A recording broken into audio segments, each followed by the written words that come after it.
We put up a video a while back where we showed you the boundary strainers that we're using to stretch up all of our wire with, and we got a bunch of comments saying how that's not at all the way you should do that. I like to use a come-along. Come-alongs are faster. So what we're going to do today is we're going to test different devices and see which one's the fastest. We're not really going to do a timed event where we put a lot of pressure on people, but we did, because we're here at the Fall Fence Forum, find somebody that uses come-alongs on a regular basis, and we're going to see how well they can perform without a whole lot of pressure, just kind of in a normal, ordinary fencing applications. Stay tuned for that as we find out what the best way to stretch up wire is. One of the things we're gonna have to do is, because we're gonna stretch up 2 wires, is we are gonna need to splice this high tensile wire every time that we stretch it up so that we can add on enough for the next person to stretch it. So we're gonna show you how to do a figure-8 knot, which is something I myself was not real great at here just a little bit ago, but it's a skill I picked up here at the Fall Fence Forum. And if you don't know what that is an annual event held in Worthington, Indiana, hosted or put on by Farm Fence Solutions. So if you haven't ever heard of those guys, definitely Google Farm Fence Solutions. So they put this on every year to help fencers get better at what they do, and that's what we're gonna do here, is we're gonna try and get better. So in the spirit of that, I will actually attempt to do a figure-8 knot. So what we're gonna do is we're gonna put a pigtail in that. This is my loose end up here. Then we put our wire over, under that wire, and this is going to look a little silly. Let's see, we're over, under, then we have to go over this wire, and because we went over that wire, we have to go under, and we pull that through, and then we have one like that, and then we put a kink in it like that. And when you're all done, you slide those together, and this is what it should look like. I should have one tail going out this way and one tail going out this way. It should be coming closed now.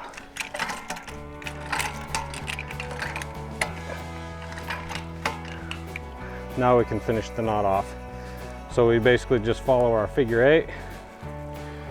We do 2 tight wraps each way. Put a crank handle in it.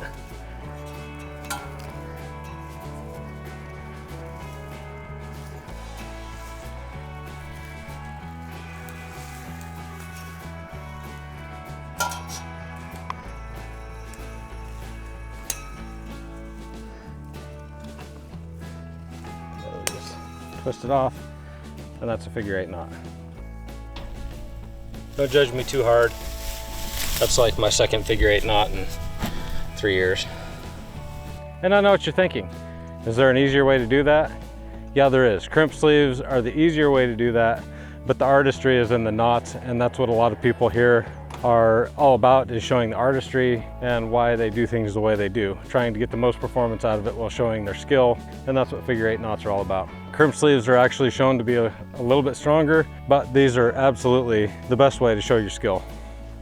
After asking around, Jordan Tesher is a guy that's using a come-along very effectively in his business, and I didn't want to just find anybody, somebody that's not proficient with a come-along like myself, to show you a comparison. I wanted to actually find somebody that was proficient at the craft, so that we're not giving an unfair advantage to one tool over the other. So this is Jordan Tesher out of North Dakota. So if you want good ranch fence, Jordan Tesher here is out here in Worthington, and he's honing his craft and learning a ton and upping his game. So this is the guy you want if you're in North Dakota and you need the best fence around, right? Thank you for having us. We appreciate it. Yeah. So he's gonna run the come-along for us, because I wouldn't give it a fair shot because I suck at come-alongs. What we're gonna do is we're gonna stretch 2 wires, one at the top, one at the bottom. We're not really doing a, hey, let's race and do this. This is just how you would do this in your normal everyday practice. Okay. For us, which we're gonna learn in a minute, having your clamp, having the right wire grab is 80% of your craftsman right here, from what I believe. We're gonna try here with a mast on, simple crimp here. And people call that like a pork chop, is what I hear a lot. I've heard a lot of that. We call this a mast on North Dakota. Okay. Set your wire inside there, it crimps on it. The pressure from your pull is what keeps it tight. What has worked for us, we'll see if it's the best or not. That's what we're here learning. We stretch top down. Everything we do, we stretch from the top, working our way down, because how our wires set themselves up. What you're gonna probably see is how this is gonna slide through. So like I said before, your grip is a big vital part of how you're going to stretch it.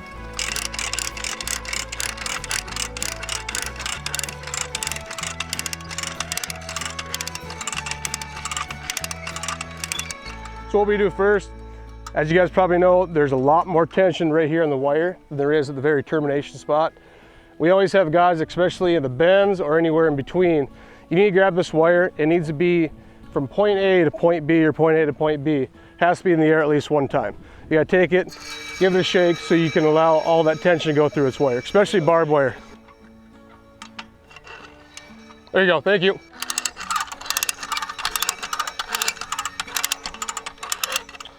One big thing, especially come along, boundary strainer is foreign to me. When you're stretching on this, you can't just yank on this part right here. Whenever you're stretching this way, look where this stretcher piece is going. You have all your tension right here. This is like your most sensitive spot where you can break anything, lose hands, picture barbed wire. When you're yanking on it this way, you'll see this stretcher spot is working against the correct angle. So you need to put your hand on the back of it and keep this straight as you're still pulling this tight.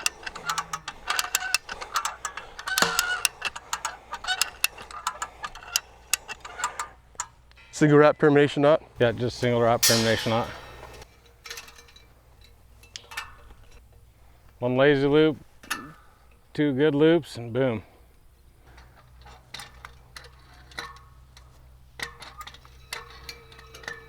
This takes forever.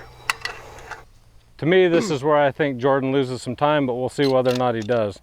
The come along does have a nice long cable where you can take up a whole lot of slack if you've got a long run.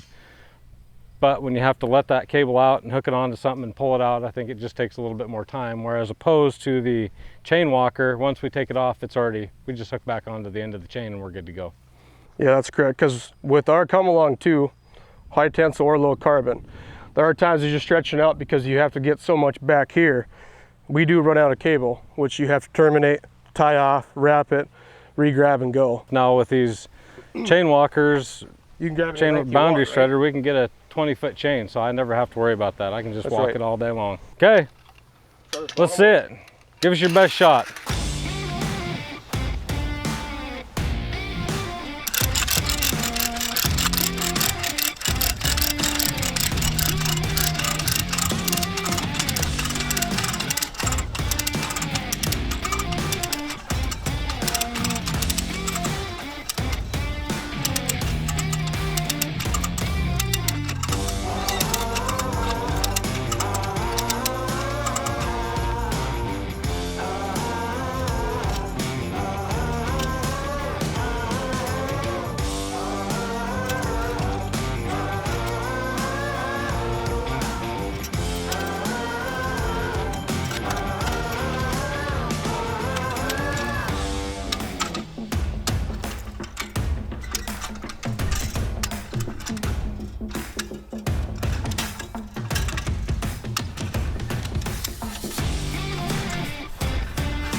Good job. Don't show Nice showing. I've done three terminations now with this. The reason that we use termination knots, for those of you that may be new to this, is because if you use a standard wrap and you stretch that wire and then something hits the wire and pulls on it even harder, it will actually unwrap. Let's show it.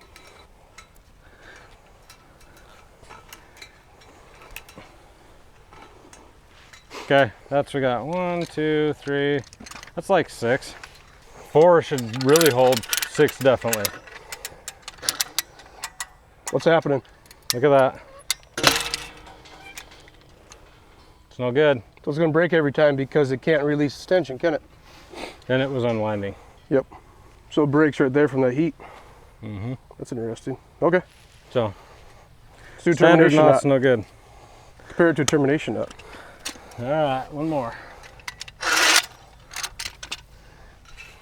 Termination knot, and I'll show you one of the places where if you do this when you're making a termination knot, then you back it off. Okay. Then you can go here, make the crank handle,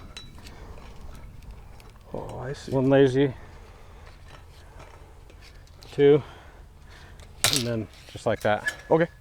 Understood. I didn't quite get lazy enough, but ooh, it's gonna kink and break.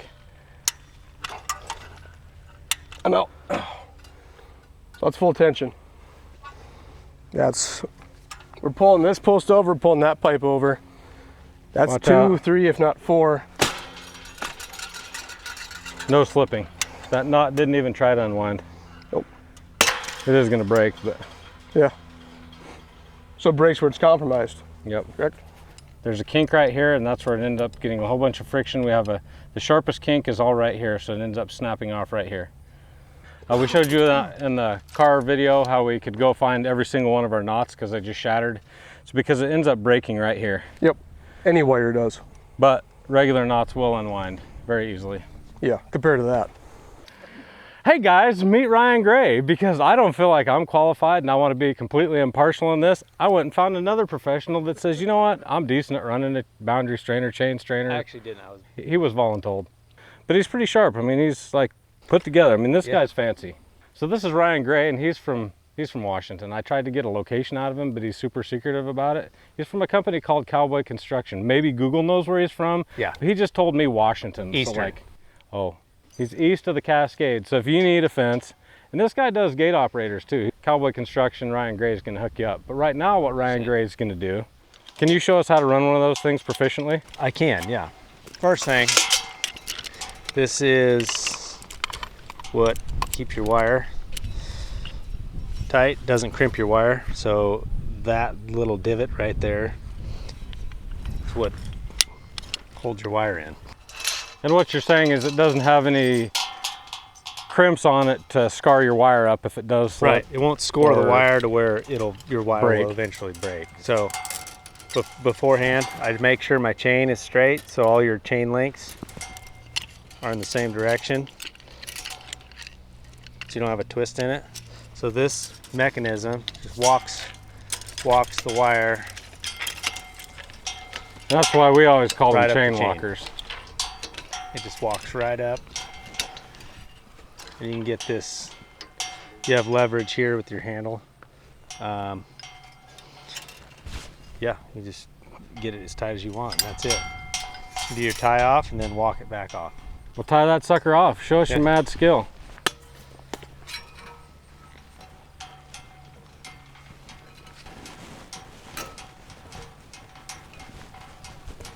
He even knew to go towards the knot. So another note is when you're wringing that off, spin it towards your knot so that pigtail or that curly tail keeps going towards it. If you spin it the other way, it can actually separate it. Yep. I was told, I didn't even know that until Ryan Sloop, the other Ryan, told me that. Yeah. That's it. So you're gonna do the exact same thing. Walk your chain right back off. And then this comes off. Oh, that's it. Okay, now don't explain it, just go.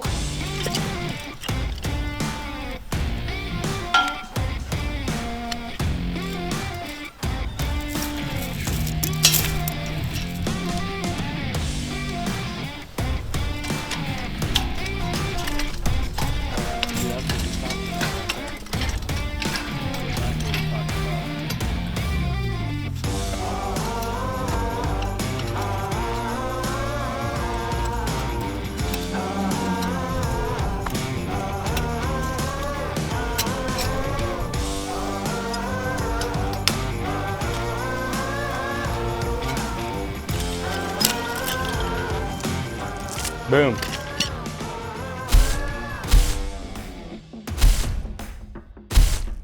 One of the things I think is the biggest benefit to a chain walker as opposed to a come along is the minute it's off, we don't have to re-spool that come along. We don't have to pull it out. It's already ready to go for the next one. All we need to do is move it up or down the post and we're ready to go. Now Ryan was telling us earlier that he really likes to not use a hook. And we noticed that when he put this on here and then he shook it a little bit, it come undone. And so he said this isn't the way he likes to do it, but instead, like he had it on the top, he actually likes to fish this through here, making a loop and hook it on there like that. And if you're thinking Ryan's, you know, maybe not any good at what he does, now Ryan's top notch.